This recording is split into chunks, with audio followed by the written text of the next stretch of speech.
everyone. Thank you for joining us. My name is Daniel. I am currently working as a finance head for a healthcare group. My experience comes from investment banking, logistic, tech, and healthcare. I've been with this current organization, which is Almana Group, for past almost 7 years. My education background is that I'm a chartered accountant, and I did my graduation from Oxford Brookes. Over to you, if you can introduce to the audience. Hello, Assalamu alaikum. My name is Farooq Malik. I am currently working in Hadia Abdul Jameel Group, which is basically an investment house. So we do all sort of investments, both locally as well as internationally. We have, I have been working here in Saudi Arabia from past 15 years. Have worked with companies like Almarai, Perfity, PepsiCo, some groups like Al-Turki, Al-Musallam, and now with Hadia Jameel. I'm a chartered accountant. I have FCCA. I have done ACCA as well as CIMA.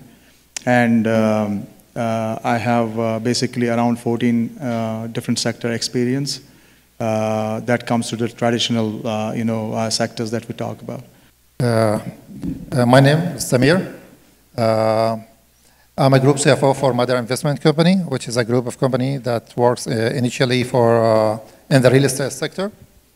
I'm a CMA and also a SIBA, which stands for Islamic Finance Professional Accountant.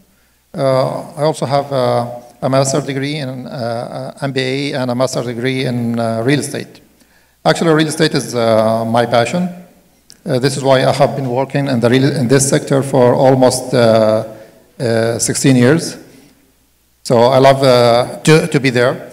The real estate is the first passion. My second passion is how to deal with data and generate something useful for the organization in analyzing and making it more useful for decision making and improving the organizations.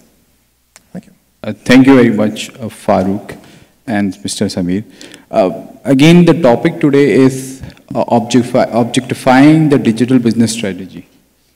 So, Mr. Farooq, if I come to you and ask you that how, as a CFO, how do you think that the integration and coordination with other C-suite individuals when we are looking at an overarching business strategy, digital strategy itself? Yeah. So basically, as we know, as we talk about the fifth industrial revolution, which is all technology enabled. So businesses have come to the point where it's very critical for the businesses to have a digital strategy that basically becomes part of the business strategy. And it's very important that this digital strategy is basically created and for the success of the business or for the futuristic business opportunities. So basically, as a CFO, it is very imperative for us to basically understand how the digital strategy needs to be implemented within and basically aligned with the business strategy. For that to happen, as a CFO, you should have the capacity to understand that you have two types of basically when you talk about the digital strategy. The digital strategies can basically fall into various different forms, but overall on a totality basis, basically, we are talking about business optimization strategy and business transformation strategy. So basically, digital strategy is broken down into these two main areas. And it's very critical that businesses, and as a CFO, you understand to what level of business optimization strategy has to be placed in the business, as well as the business transformation strategy. So business optimization strategy, basically what does it mean is basically a strategy that helps the business to elevate and increase its success in its current business cycle or business products that it has. So basically enhancing the capacity of its current business model. But business transformation strategy is something, a very different story. It means that the business has the business leaders and as a CFO, you are aiming at creating a new revenue stream or a new product for the company by enabling your digital strategy and your founding systems to enable it to create something new, basically, or challenge the current business model that it has. So I think what has happened is, as a CFO, it's very important for us to ensure what sort of mix we are looking into, because business optimization that we are talking about is basically, or additional optimization that we are talking about runs around nearer objectives, means they are created with the aim of understanding how the nearer objectives of the business can be taken and successfully achieved, which, for example, is basically how you generate more revenue, for example. It's a business, you can create technology around it that can basically enable a business to generate more revenues. So you also have business optimization or a digital optimization strategy revolves around your margins, your profitability, your utilization of your assets, and your utilization and satisfaction of your customers, and the effectiveness at the workplace. What sort of systems you are creating, for example, for the workplace that enable people to become more productive and more efficient.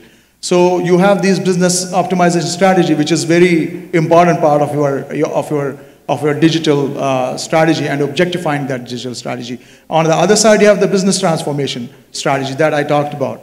Yeah, so you need to, as a CFO, you should have the understanding of how to work it out with the other Cs, like a chief operating officer, CEOs, CTOs, CDOs, CBOs, whatever you call it. How you work and collaborate with them in terms of ensuring that you have a good mix of both digital optimization strategy as well as the digital transformation strategy. So that if you have these two things in and how placed you are, how better you are creating that mix in order for the organizations to be successful in the nearer future in achieving its objectives, nearer objectives, as well as looking into the far-sighted objectives, which are maybe long-term objectives of the business. So in general, I just try to summarize, as a CFO, it's your responsibility to basically lead this the digital strategy in trying to objectifying it. Objectifying means how do you quantify it? How do you see this as a CFO, how it is impacting your margins,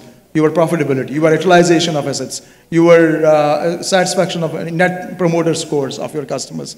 So this is all about, your role has to be there because you understand numbers, we understand numbers, we understand how we can basically maneuver to get the best out of it. And this is what I have to say it in general. It's a very big topic, but I think I hope I make it very clear in terms of how you create a digital strategy and objectify that digital strategy along with your business strategy. I truly get it that as a business strategy starts from the top, from the leadership, and then it is very important that it integrates properly within other divisions, which is the marketing, the operations, the supply chain, and at the COO level, at the operating level. So, Mr. Samir, if I come to you and ask you that how it happens, if you can relate any experience within your organization when a digital business strategy is being implemented or has been forecasted or has been presented in front of your eye, if you can give your own perspective and own opinion. Actually, as Farooq has mentioned, when we set up a strategy, it deals with all the organization from the top till the bottom. When you talk about strategy, the main goal of a strategy is to create a competitive advantage. How we could do this? Competitive advantage can be created by people and the culture, and organizational culture that is based on innovations. So people and innovation, they are the two factors that create such a competitive advantage. However, today we are talking about digital transformation. Actually, technology are the means that in which we maintain such such a competitive advantage. So dealing with strategy is a culture. We have to deal with all the parties or stakeholders within the organization, with other C-levels, with the technology people, with the IT people, and the board and the CEO. So we have to understand other C-levels' visions and concerns, and we have to deal with them. We have to deal with their concerns as well. If they have a concern, we have to address it. We cannot ignore it. If we ignore something from our colleagues in the C-level, for sure that we'll be facing a conflict and resistance in some part of our strategy, especially the digital one. So it's organizational work, starting from top to the bottom. It's not only about technical things, it's more about how to implement it. It's more about emotional intelligence, how we communicate with other stakeholders, internally or externally. Really appreciate. I understand that truly the concept that strategy again starts from the top, and it has to be supported by the top leadership always to make it successful. So if I talk about change management, so once the strategy has been approved at the top, how does the workforce at strategic level, at operational level, at tactical level, how the workforce take this digital journeys or accept this different or new path which is being suggested by the businesses? If I may take this question, please. Farooq. When we set up any strategy, we have, that means that we will be implementing something new. Usually, since we are dealing with people by nature, they will have a sense of fearness. They will fear of any change. Maybe for too many reasons. Some people, they will have a concern about their job security. Some people will have the concern of change. They are comfortable like this. They don't want to change. So we have to understand all these things and try to address it. So once a strategy, we have a strategy that has been approved by the board, and it is going to be in an actionable way. We need to actually make something what is called gap analysis. Gap analysis in terms of what are the skills that are needed from internal stakeholders, what are the current situation of the team. Strategy implementation without the proper people, without the proper talent, it will fail. This is for sure. We have to measure such a gap between what is needed and what we have. Okay? And we have to deal with this. I have been working, from my personal experience, I have worked for 3 years for a semi-government entity here in Saudi. Also, we were adapting to a new technology, something related to SAP. Okay. Too many people, they have refused, or they have some kind of resistance of using even the email or calendar invitation. And they are used to do everything on paper. Okay, I'm asking you for a meeting. It will be a paperwork. Maybe that was around 7 or 8 years ago. But the organization has successfully managed to deal with such a thing. So in order to deal with such a gap, so once the gap has been identified, so how we can deal with it? Maybe by training, mentoring. This is one kind. We have also, the most important thing from my own perspective is to open or create a culture of learning and continuous learning. Once we have such a culture in the organization, we will have people asking us to learn more, and people have the willingness to learn and seek for training, for mentoring, and all these things. Mr. Farooq, if you can add. Right.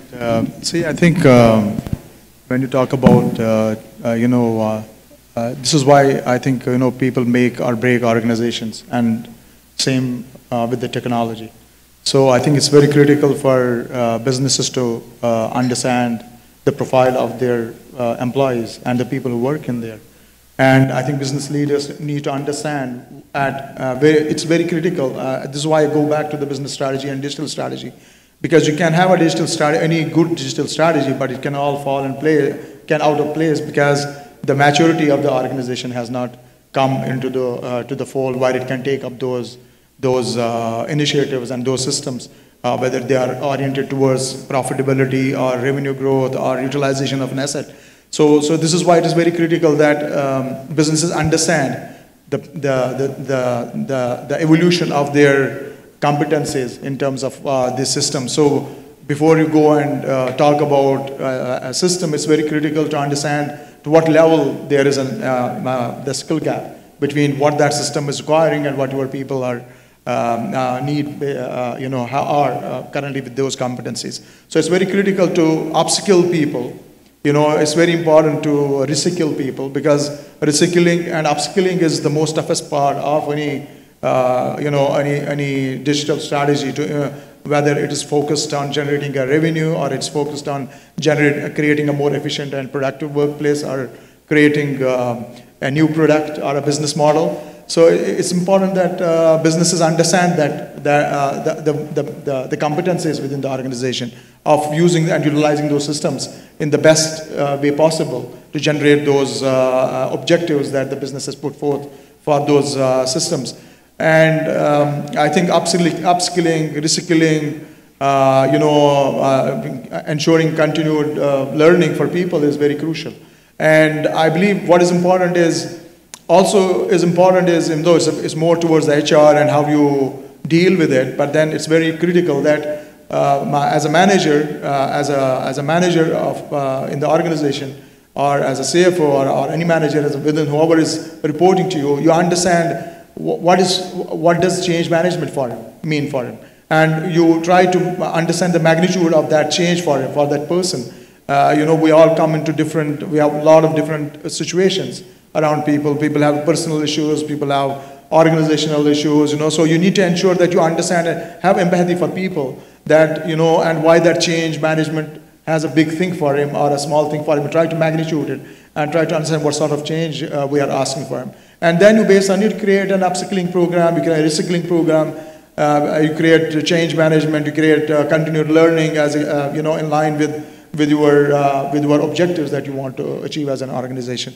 So this is very critical for businesses to have, because if you don't have people that run the system, then you have failed in delivering the capacity of those systems to basically to be leveraged on and getting the objectives that you would like to achieve by installing those systems. Yeah, I totally agree that upscaling and rescaling is part of the whole journey. Once the digital transformation or any journey take place, that critical training is very essential for people to make it successful. I just want to make an example because we were Sure. I just want to make an example of what I mean by it. Basically, in my current context, we have one of the companies that we are basically going into. It's a new entity that we have acquired. We saw that the system is we want to align and have a unified system, which we are currently using. So basically, what we found is that when we talked about people, they were very fearing that we have new system, we don't know what to do, we don't know how to post an entry, we don't know how to create a PO or a PR or how to have a report out of the system and how to utilize the system. So basically, how to use a dashboard, for example, out of that system, and what does it mean for me, and efficiency ratios for a particular person in terms of how he's doing and his workload and all that. So basically, so what we have done is basically we have gone and done 3 user trainings. So we have not, when we did first training, we identified there were still people not very comfortable. We as a management could have said, our KPI is to have this system, running in this company by 2023. We said, for us, it's not important. We need to be flexible. We need to ensure that people are comfortable of this change. So we have basically gone again for a user training 3 times we have gone through the user training, and every time you can see the improvement of how the interaction of the staff with the system has improved, and people are more comfortable. People have taken learned new things out of it, and some of the people feel really enthusiastic about this change. So it is about, it's very critical for management to understand that people are your most important resources. We talk about autonomous systems, we talk about AI and all that, but remember that all these systems are there, and ultimately they are going to give you some information as an output of it. But to create that insight of that information, you still need people to create that insight and deliver value to the organization and act on that information.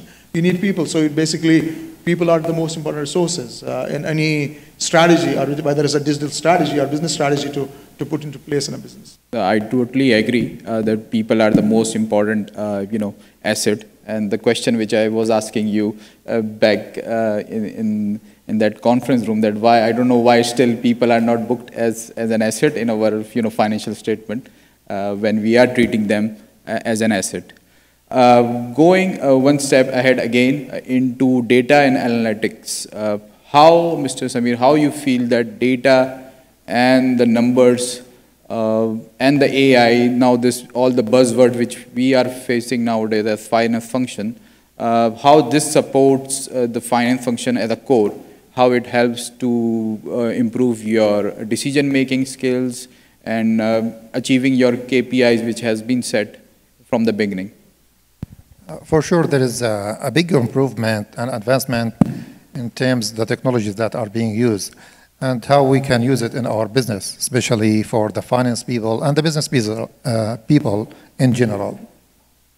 For sure, we can use the AI and data analytics. We can create predictive analysis, which can be used to predict the pattern of the customer, the pattern of the collections, and how these predictions will give us an insight of how the collection will be in the coming periods. It could be based on seasonality, maybe during winter, during summer, things will change. Okay. Technology, AI, and data analytics could be used in more than one aspect. It could be used for investment decisions as well. We have many firms have AI technologies and deep analytics that can dig into data and see the pattern or analyze market data to figure out where the investment is going on, how, if such an investment is undervalued. This can be, let's say, analyzed through the data that has been analyzed and tabulated. Okay. If we know that such a stock is undervalued, it's an indication for the company to go and invest if it is an investment company. If such prices in the real estate sector in certain areas, let's say in north of Riyadh, has came down to a certain level, it is an indicator for real estate developers and investors to go and buy there. Even there are too many aspects rather where we can use this. In some companies like Walmart, they have used it, which is Walmart, which is a retail firm. They have used it for risk management and detecting frauds. So when they have unusual transaction or unusual pattern based on analyzing such a data, this will be an indicator of how such technology could be useful. I totally agree. There is a famous saying that data, if used properly, is an asset, and if not used properly, then it's a total liability. So I understand that how data, gives, improved decision making. But I always feel that sometimes too much information is also, brings you on the other side. Mr. Farooq, coming from an investment company, how you feel, because you would be crunching numbers day and night. Yeah. See, I think I will go back to, we talk about AI, and we talk about artificial intelligence, we talk about, machine learning, and we talk about robotics and all that. But ultimately, what is important is to understand that it all runs on data. So whole of these systems are run by data. They are not like they're generating their own data. So what is important as an organization, as a CFO, is to understand what sort of a data that you have. What sort of, and considering that organizations, for example, we as an investment house, we get data from everywhere. We get data on, if we have an investment opportunity, in particular, for example, aqua marine, where, for example, and then what we happen is we get a lot of data from different sources on aqua marine, for example. But the question is, as an organization, as a CFO, you need to be very clear about how you are formulating that data. What is your data framework? Because what does it create data? You need to create a framework of how you ensure that you have a correctness of data, that your data is accurate. Because as a group, as a CFO, it's very important that you have a completeness of information, you have an accuracy of a good level of accuracy on the data. And you have different dimensions of the same data in a form that are used for intelligence purpose, right? So it's very critical that we create a framework as a group CFO or as a CFO that I have created a framework of ensuring where the data is coming from, how this data has to be channeled into our systems, and how those systems are going to read that data. And it's very critical that we have those frameworks as a CFO of any organization, whether it's big or small, and saying what data I'm capturing, in what format I'm capturing. Is this data complete? How do you ensure it's complete? How are you ensuring this is accurate? And how are you ensuring basically that this data is in a form that is usable, that how you have created as systems that can basically utilize this data? Because if your systems are not ready to capture the data in that particular format that you want in the form of dashboards, then you are not going to capture that very important piece of information. So the question is, this is very critical thing. The second thing is, it's very overhyped, I believe. If you tell me one company, we talk about AI, we talk about autonomous systems, and particularly machine learning. Give me one company that is only focused on, we have G7, which are the top 7 technology companies. Give me one company that is the leader in AI. Give me one company that is saying, I'm an AI company. So we have created a big hype over AI because basically you are utilizing AI even by using your Outlook.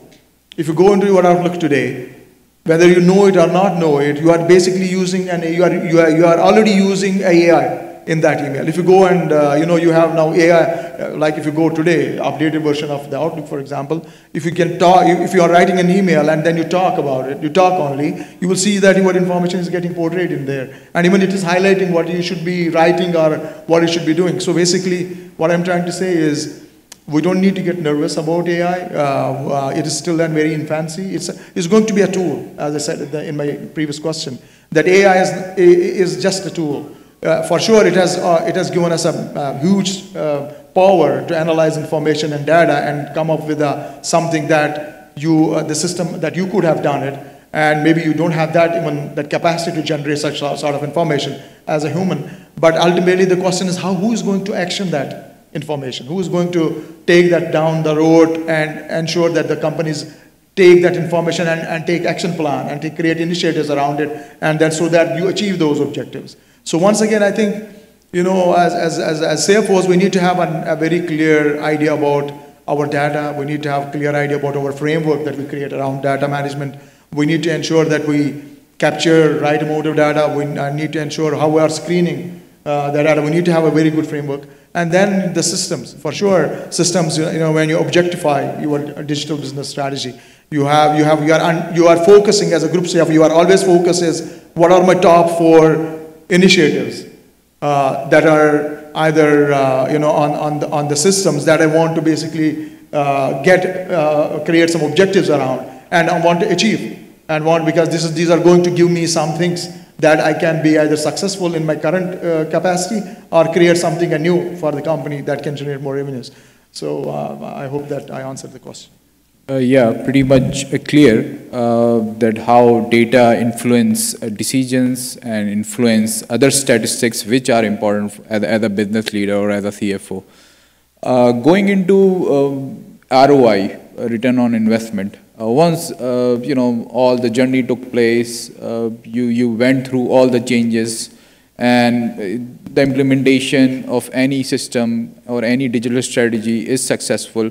How you do that cost and benefit analysis? Because there are some counterparts which are intangible, which you cannot view on the current books or the next year books, or going into the third year or fourth year.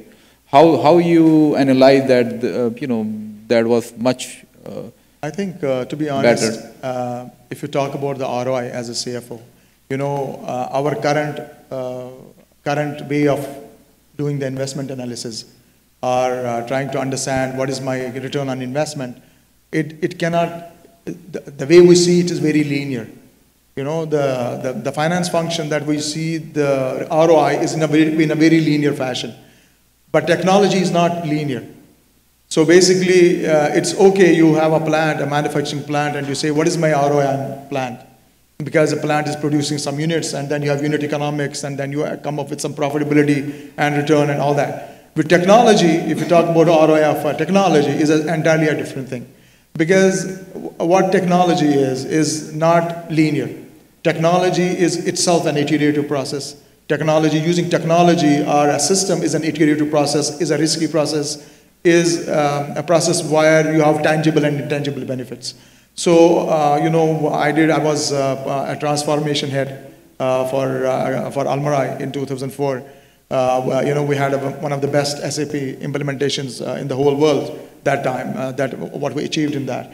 So what happened is we tried to understand the ROI and tried to understand, so we brought firms, very specialized firms, to do that ROI on our implementation and assessment of our system, and try to understand what is an ROI, and then we, down the line when we did an ROI study, then we identified, like Lewis, you can have some of the areas of this implementation where you can generate some metrics or financial metrics, but on many of the fronts that you have so much of non-financial measures that you can have, which you cannot quantify in numbers. So this is why if you go and see today the best companies that usually are definitely leaders of how they use technology, what they have done is they have moved out from traditional investment analysis on the systems. So what they have done is they create, it's not like project-based ROI. So they are not saying, it's a project and we need to do an ROI on a project. So what they do is basically they create product-based, it's called a product-based investment analysis. So what happens are a return on investment. So what they do is they know that this is a technology that they have, and then they group, they say this is a technology that we want to implement and sort of utilize, but this technology has 4 or 5 different objectives that we want to use. For example, revenue, it can help us to analyze the pricing and help us in creating a mix and more revenues. So this becomes, so what will happen is you put a one bracket which is called revenue generation. Then you have another matrix which may be basically utilization of asset.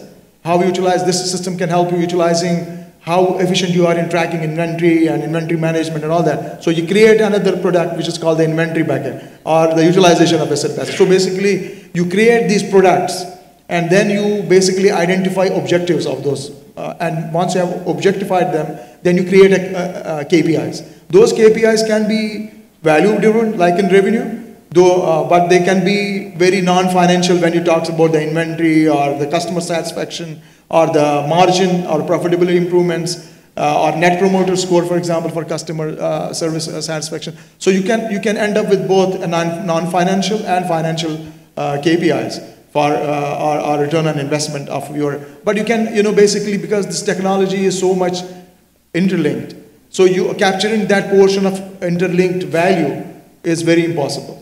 So as a CFO, when I see technology for our businesses, so what I don't see linear return on. If my, to be honest, before 2.5 weeks, we had a discussion with me and our president about return on investment systems. And I was telling them the same, look, this is what we have created. This is how we have created a product-based return on investment. And this is how there are financial and non-financial measures that, you know, while we can put some numbers on the financial measures, but you cannot have a non-financial measure counted in your money or in your saving or your return. So it's, as a CFO, it's very important that we have a clarity on what we are looking into.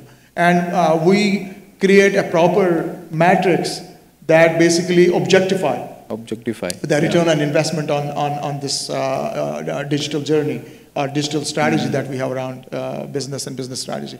So this is very critical. Okay. So basically, if I summarize that, in order to measure my, you know, appropriate or try to how much return was generated of this technological investment is by objectifying the areas. From that, I can see that, you know, once those numbers are improving, I can relate that the investment was a better decision as compared to before. Mr. Samir, if we can also take a small take on this, because we are also, you know, on the end of the session. Yes, actually, Farooq has deeply explained how we can figure out such a return on investment. For sure, there is some items that can be quantified, while we can measure it in a quantitative or qualitative aspects. Not everything can be translated into numbers, especially when we talk about customer satisfaction or the brand reputation or the morale of the employees.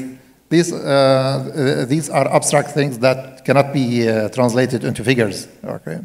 However, if we go into the traditional way of doing business, such return on investment, we can, some people, they have some experiences in measuring return on investment. If how much cost they have optimized or saved, or how much revenue, or how much is the end result has been reflected on the bottom line of net profit.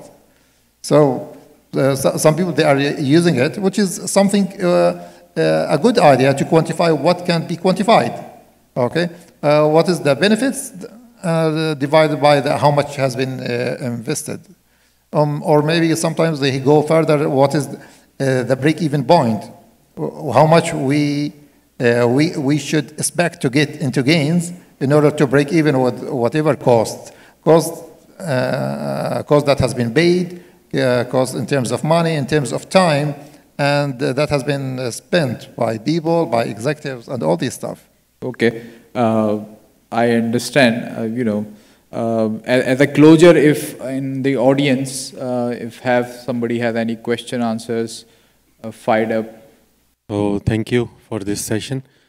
Just I want to put a debate on it that these days data analytics and the information technology and AI is so much matched up with the finance that most of the companies now trying to separate the application side of the IT, and this is now becoming the part of the finance function. So how do you see in future, I mean, this transformation, because both this transformation is, I mean, very important in terms of when you have the implementations, when you have the data quality, and which is obviously the integral part of any sound decision making. Thank you. There are two parts of the questions. One is, you know, talking about that how the journey itself, you know, how finance is, you know, reacting to this all data and all this new IT buzzword of technology. And the second part, which what I understood, and please correct me, that how again the data is being replicated or in the finance function. Just one thing, I mean that the part of that application side of the IT now, most of the companies, they are keeping it inside the finance function.